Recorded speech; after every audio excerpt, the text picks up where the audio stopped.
ngelingono lampun ta wektu dina iki sinuwun Prabu Ramanduta marang Raden Anoman, Nduk. Nggih, Yung. Didongake supaya bisa kasembatan apa kang dadian sasih. Nggih. Ayo ngadhep sing sinuwun tak dherekake. Bahni pawaka siking Gunadahana lena Cotha trining rana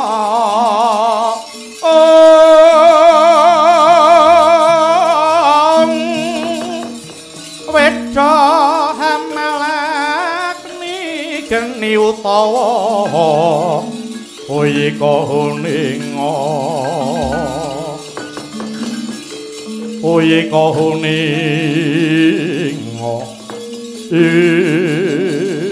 Wata kaya mangkono Datan kinocap Nenggih Prabu Rama ingkang minggah wonten madyani sanggar palanggataning mangke Narpati Sugriwa ngawe sangya para wanara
sira kang bala tumingal acambo samya medali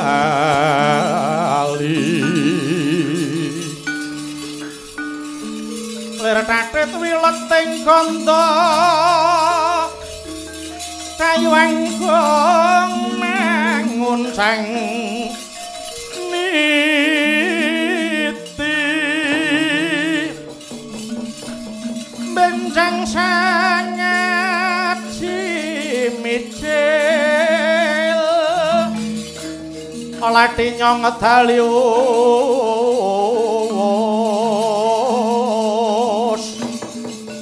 kutha Surawilaga kaya buta singa wregil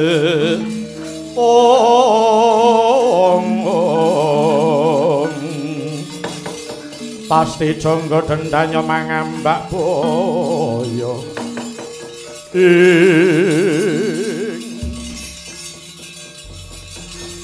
sinun keparengan nimbali kengabdi kula pun kapi singa njalma cumadung dawuh kula pun kapi sata bali cumadung dawuh kula pun kapi cocak rawuh cumadung dawuh kabeh para wanara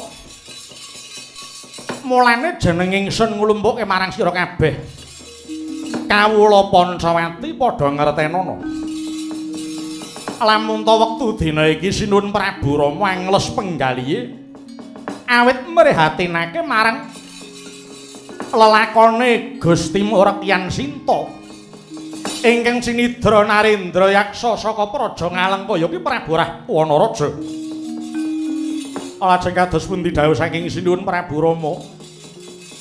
Tak kira kowe kabeh wis padha nyumurupi Sinuwun Prabu Rama wektu dina iki duta utawa ngutus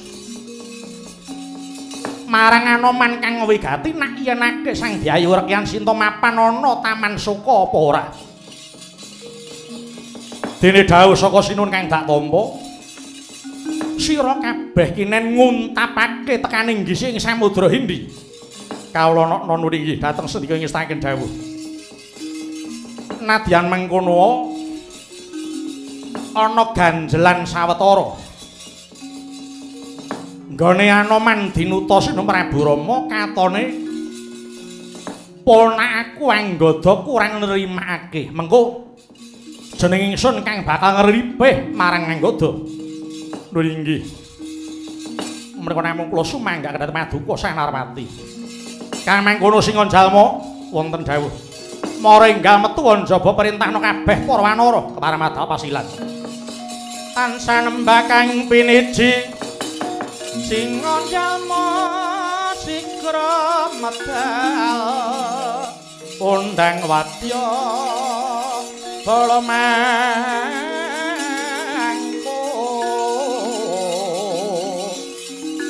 rumahat kang para wadya anampi dawuhira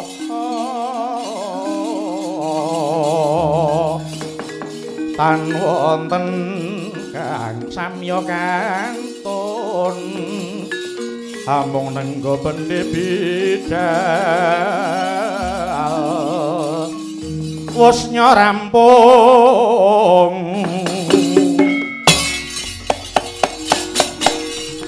singa jama genya dawuh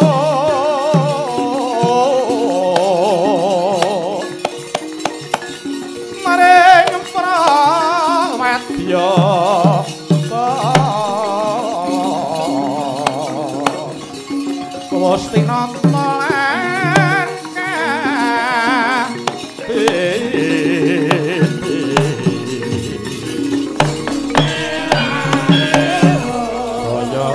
kaya singa dalma tur wuninga Parmatur Sang Narpati para wadya wanara sampun samapta ing gati sawegahing diri kabidalaken sewanci-wanci mboten ngujiwani. Malah sira dadya pambantaking lakulan mara diage padha gatekno. Nggonmu lumakuh tulaten kaya tuwa buru kang bakal mikat manuk sendika.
mangkahang guru suruh sumbar